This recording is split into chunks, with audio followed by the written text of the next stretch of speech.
such a status that in such a state where we see the disobedience of Allah subhanahu wa ta'ala going left and right, and it doesn't affect our hearts. Today, we as parents, we scold our children for everything and anything else except Islam. They got a bad grade in college or school, we scold them. They didn't do up to par and they didn't live up to the status of the college grade or whatever the case may be, we scold them. They don't pray their salah, it's fine. They don't have time for it. They don't know how to recite the Quran, it's fine. They have the means to go to Hajj, but they're not going, it's fine. Zakat has become fard upon them, but they're not giving, but it's fine. And here the Prophet ﷺ only used to get angry when the command of Allah subhanahu wa ta'ala was being broken. And today we get angry for everything and anything except when the disobedience of Allah subhanahu wa ta'ala is taking place. Total opposite and total flip. And here's a mother who walks with her children every single day, 4 days a week. Whether it's cold, hot, or sunny outside, it doesn't matter. 40 minutes to come here and 40 minutes to take her children home. Because she understood the importance of this Quran. Many of us, we have wives or mothers that sit at home with vehicles and cars, and they can't even make the effort to bring their children here. And as I mentioned, that we have made the facilities in such a way where we don't cater for people who need to pay. We cater for everyone. There is no fees to join the classes. But some parents don't see the value in it, but rather they pay $100,000 a year to send their child to FIU to receive a bachelor's degree. But they won't send their children here to learn Quran for free.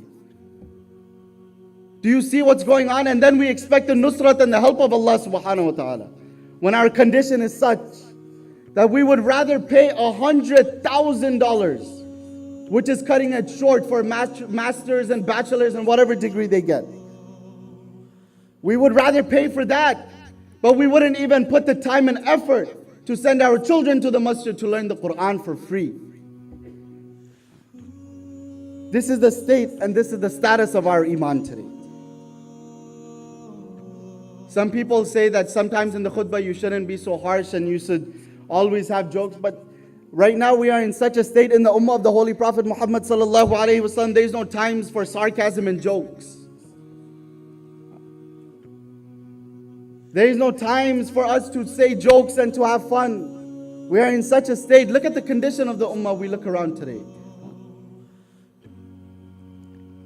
And then there's another brother that's sitting, I don't know if he's here today, but he comes to Darul. The brother is 60 plus years of age. 60 plus years. And he made it his mission that he will learn the Quran and learn how to recite the Quran before he stands before Allah on the day of Qiyamah. After 60 years, Allah subhanahu wa ta'ala gave him the realization and the hidayah and the guidance to understand the importance. And alhamdulillah, within 2 months, he learned how to recite the Quran. Because he understood the value of it. Many of us, we don't know how to recite the Quran and we don't even push our children to learn how to recite. Dunya, dunya, dunya, dunya, degree, college, this, that. Where are they going to go with this? That's why you see, the parents who spend their time and their effort behind their children in doing something good for Allah subhanahu wa ta'ala in this dunya, whether they see it here or not, it doesn't matter.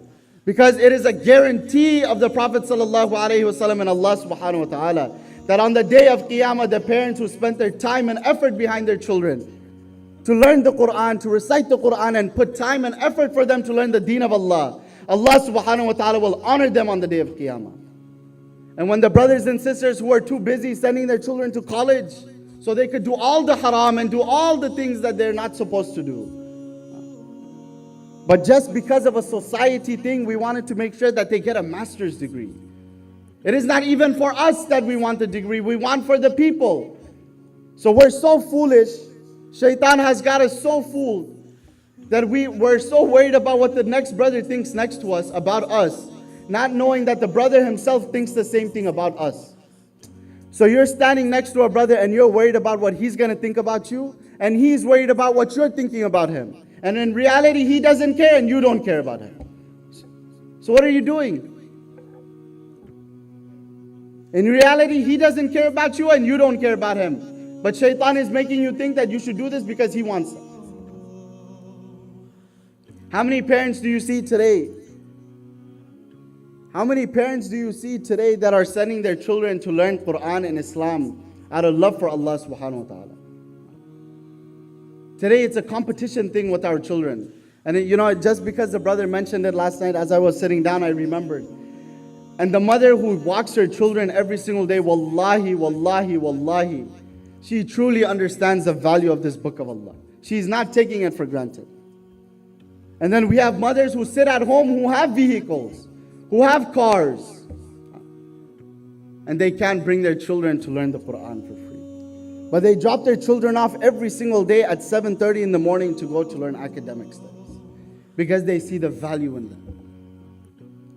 So my brothers and sisters, to come to a conclusion, to mention, as we're commencing in this American New Year of 2019, while you have all your other New Year's resolutions, this is a great way to start and to learn how to recite the Quran. If you don't know how to learn it, if you don't know how to recite the Quran yet, please, please, please.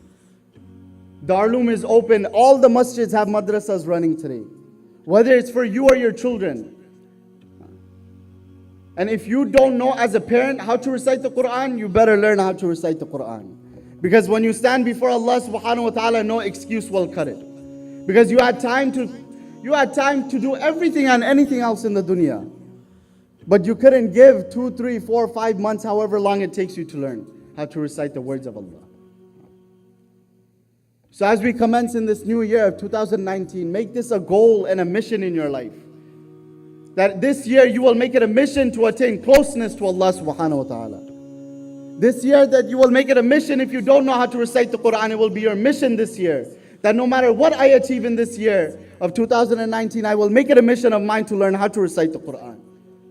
Because here is a man who is 60 years plus of age, and Allah gave him the hidayah to know that he shouldn't stand before Allah not knowing how to recite the Quran.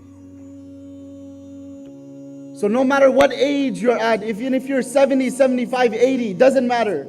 Put the effort forward to learn how to read the Quran. Attain closeness to Allah subhanahu wa ta'ala. If you have children who don't know how to recite the Quran, tell them to learn how to recite the Quran. Bring them to the masjids to learn how to recite the Quran.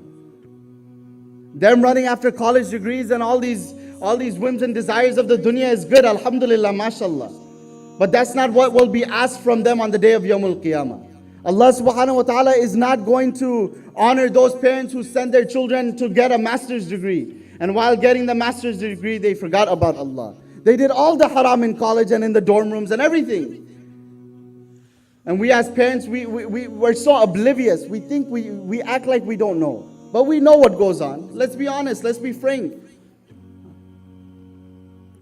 But no, my child goes to FIU and he's going to go to NSU and this college and that college, mashallah. So stand before Allah and tell Allah that Allah, I didn't have the value of the Quran. So rather than sending my child to learn the Quran, I sent him to FIU and NSU to do all the haram and to commit all the haram and not to remember you, Allah. That was my value. So I can go around and tell everyone in the community that my son has become a doctor and my daughter has become a doctor.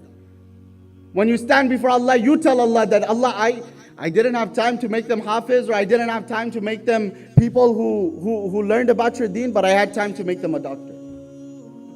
Allah, I spend hundreds of thousands of dollars behind their education. And you have people who do it. It is not abnormal.